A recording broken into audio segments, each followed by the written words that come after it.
The Uyghur Genocide, a world that chose to look away. Part 2. 4. Inside the Black Box. Survivors who escaped speak the truth the world ignores. Genocide leaves behind two kinds of evidence: the silent bones of the murdered, and the trembling voices of those who survived by miracle or chance. In the Uyghur Genocide, China has tried to leave no bones behind, but it cannot silence every voice. The testimonies of survivors form one of the most damning archives of this century. Each story reveals a new layer of cruelty, a new method of dehumanization, a new demonstration of the CCP's pathological need to remake human beings into obedient robots. These survivors are not exaggerating. They are not manipulating. They are not confused. They are not Western puppets, as China likes to claim. They are people who walked through hell and lived long enough to describe its architecture. 1. The woman forced to abort her child in the 7th month. One Uyghur woman recounts being handcuffed to a table while a Chinese doctor forcibly terminated her pregnancy. 7 months. A fully developed child. A life extinguished because the mother was Uyghur and dared to have more than one child. When she cried, the doctor told her, "Be grateful. The state is correcting your people." Genocide, spoken aloud by a state employee. 2. The teacher tortured for refusing to praise Xi Jinping. A Uyghur schoolteacher describes being beaten with electric batons for refusing to recite loyalty slogans to Xi Jinping. She was told her disease, her Muslim identity, must be cured.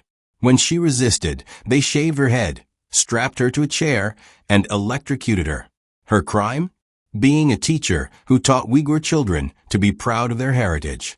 3. The child who returned from school to an empty home. Countless Uyghur children come home from school to find their parents gone without explanation. Taken to camps.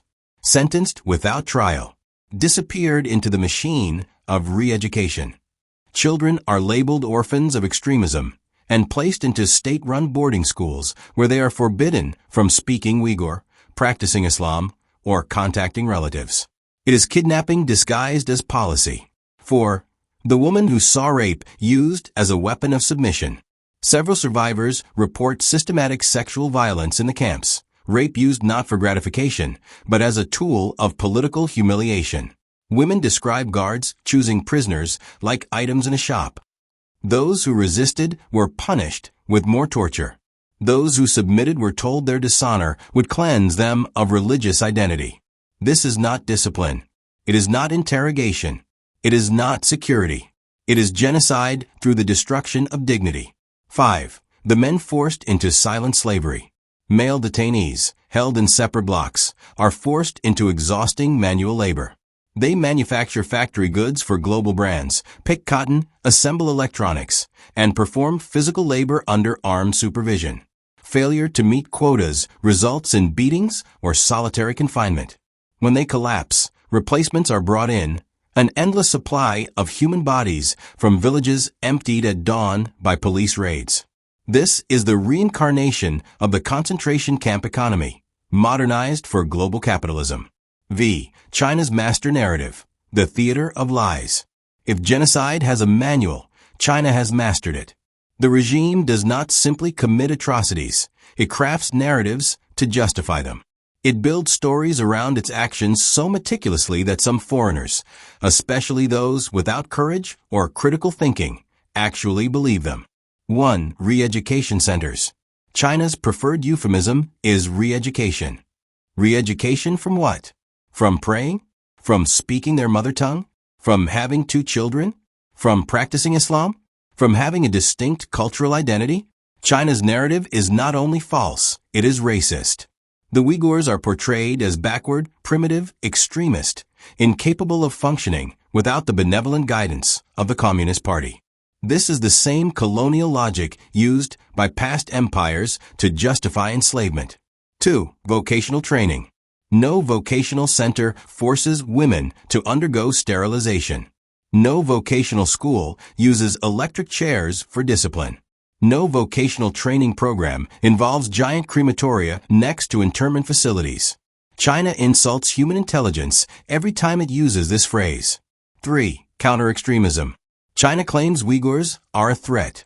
In reality, the vast majority are peaceful farmers, shopkeepers, teachers, traders, musicians, and families who want to live normal lives.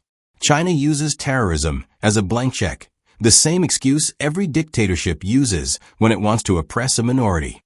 If having a beard is extremism, if fasting during Ramadan is extremism, if speaking your own language is extremism, then the word has lost all meaning.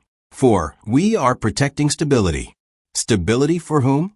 For the settlers brought into Xinjiang? For the Chinese companies extracting natural resources? For the party officials building careers on blood and obedience? A stable system built on genocide is not stability. It is tyranny perfected. 5. The West is lying. When satellite images expose camp expansions, is that Western imagination? When survivors escape and testify, are their scars illusions? When Chinese documents are leaked by Chinese officials, is that a Western conspiracy? China's defensive strategy is simple. Lie so aggressively that weak-willed governments accept the narrative to avoid conflict. And too many do. 6. The root of China's fear. Why the regime hates the Uyghurs. Genocide is never random. It is engineered around fear, real or invented. China fears the Uyghurs because they represent everything the Communist Party cannot control completely. 1. They are ethnically distinct.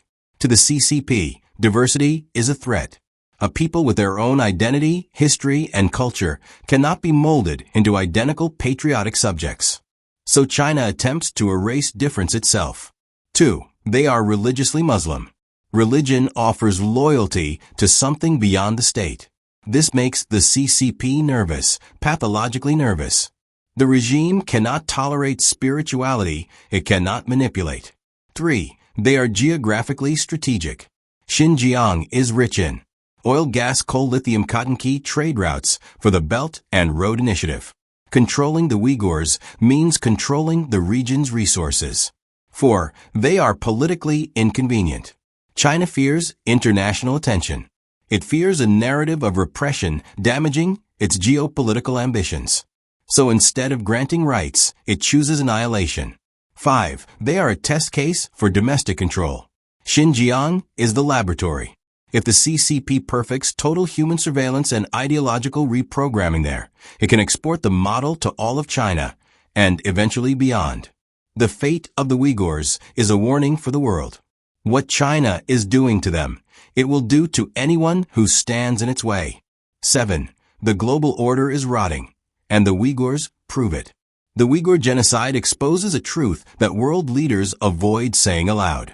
Human rights are a myth when the abuser is economically powerful. There is no moral legitimacy in the international system. There is no ethical backbone in global governance. There is no courage in world diplomacy. The Uyghurs were sacrificed to protect. Stock markets, trade deals, investment portfolios, technological dependence, political alliances, corporate profit.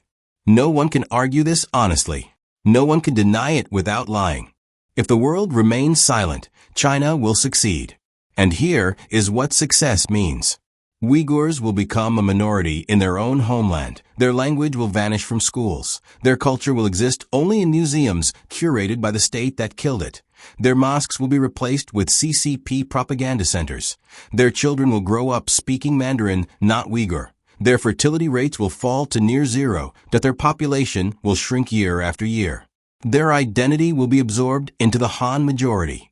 Their existence will become a historical footnote. This is not accidental. It is the blueprint. Genocide is not always committed with gas chambers. Sometimes it is done with bureaucratic paperwork, sterilization, procedure-esque propaganda, forced marriages, cultural bans, prison, camp surveillance, school, indoctrination, birth, control, labor, exploitation, fear. This is genocide by 1,000 cuts, and the last cut has not yet been made.